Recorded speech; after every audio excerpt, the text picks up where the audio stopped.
culto.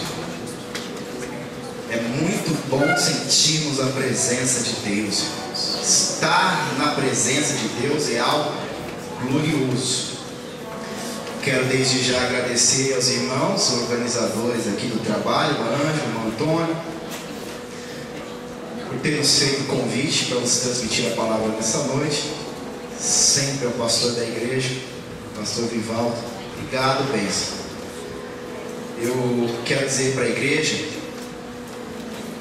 eu tenho 34 anos. Eu prego desde os 15 anos de idade. Deus me chamou para isso. Deus me deu esse dom. E já pregamos em muitos lugares, muitas vezes. Sabe? As melhores mensagens que eu transmiti na minha vida foram transmitidas neste púlpito aqui. As mensagens que mais me tocaram, que mais me marcaram, que Deus me deu, foram transmitidas neste púlpito para esta igreja. E eu jamais, em nenhum momento da minha trajetória, da minha história, eu imaginei, tivesse a ideia de que eu seria tão honrado em transmitir a palavra num culto como esse. Então a minha palavra é de agradecimento à direção da igreja por isso. Você leu aqui Tito capítulo 2, e está com a sua Bíblia aberta aí no Evangelho de João, não é mesmo? Porque a graça de Deus se manifestou, trazendo salvação a todos os homens.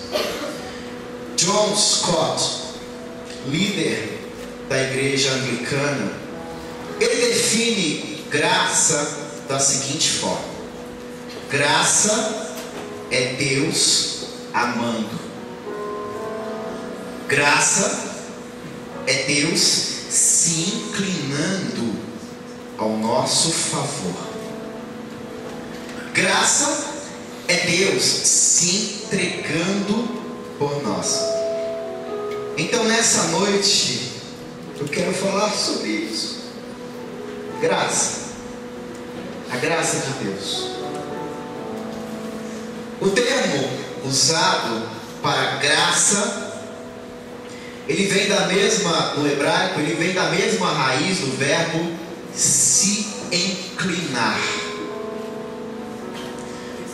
Sabe, graça é Deus se inclinando, descendo Deus, saindo da sua glória, do seu lugar de habitação e se inclinando até nós para nos alcançar e para nos libertar da prisão do pecado.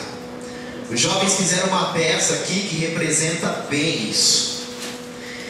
Ninguém combinou comigo qual a palavra que ia ser manifestada, nem qual o assunto. E o bom de ser crente, de servir a este Deus, é saber que o Espírito Santo de Deus conduz tudo de uma forma tão maravilhosa e tão bendita. Sabe, queridos? Agora note aí na sua Bíblia, Evangelho de João, capítulo 8. Eu vou ler do versículo 1 até o 11.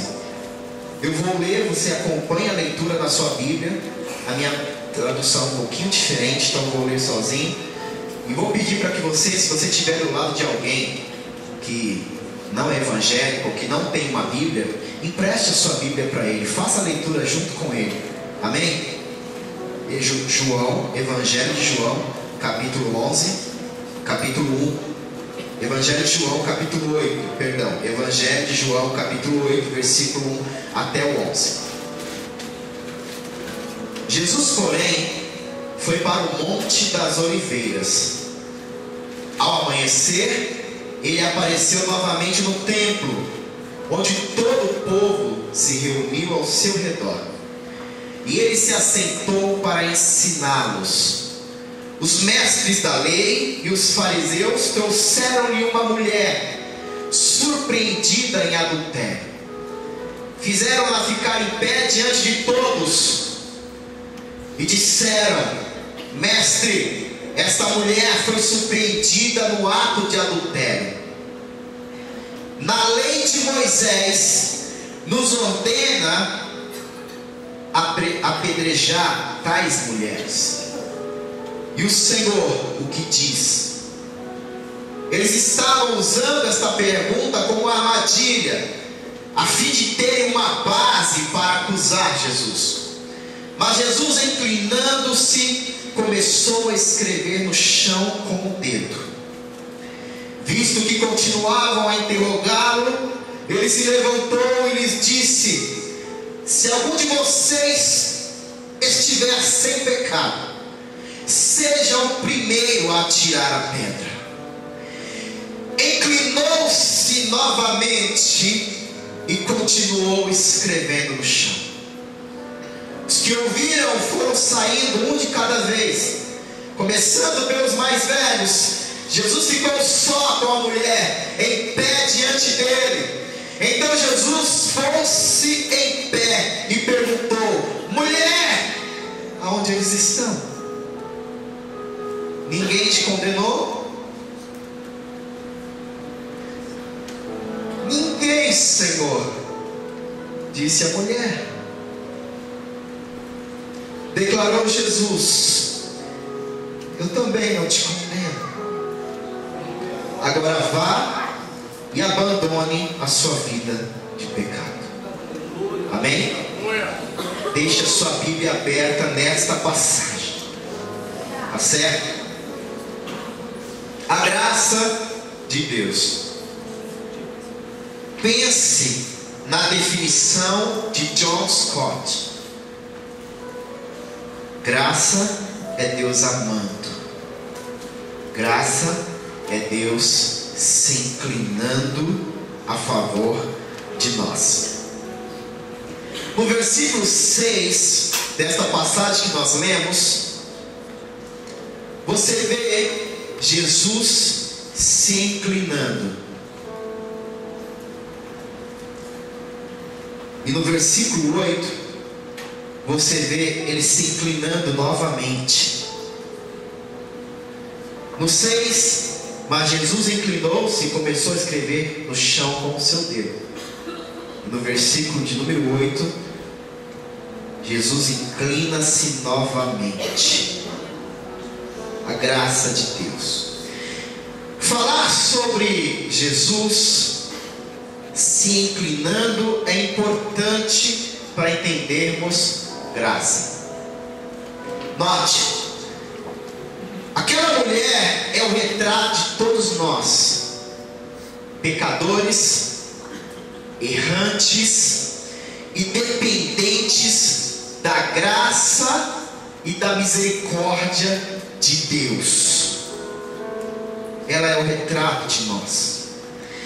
Ninguém aqui está livre de ser condenado de acordo com a lei.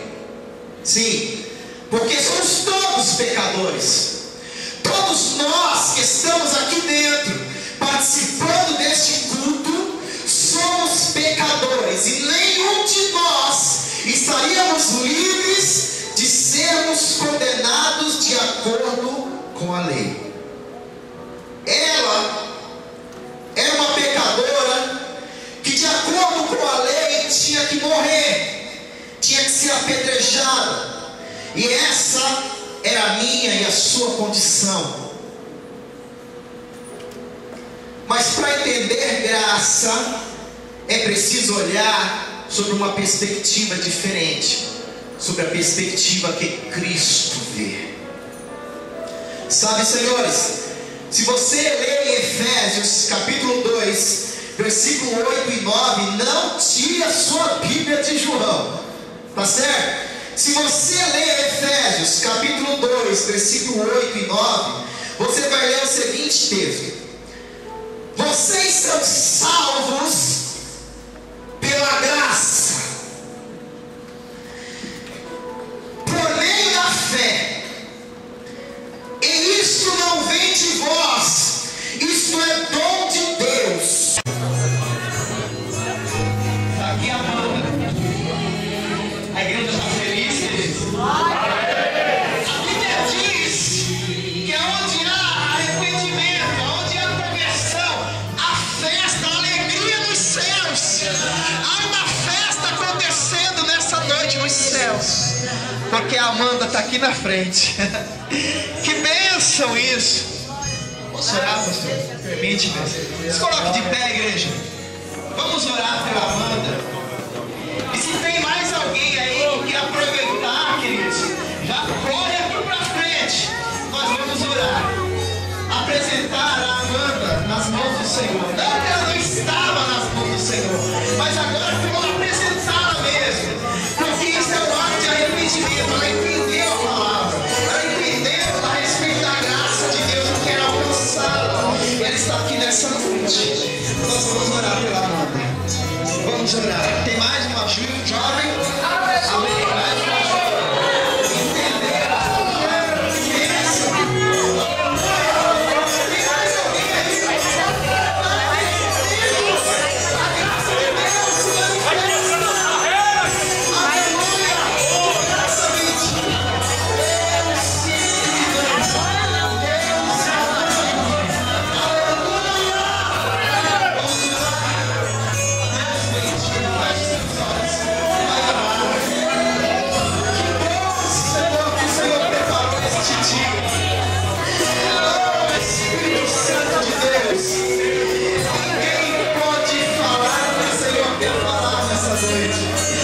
Ninguém, Senhor, seria capaz de fazer o que o Senhor fez nessa noite.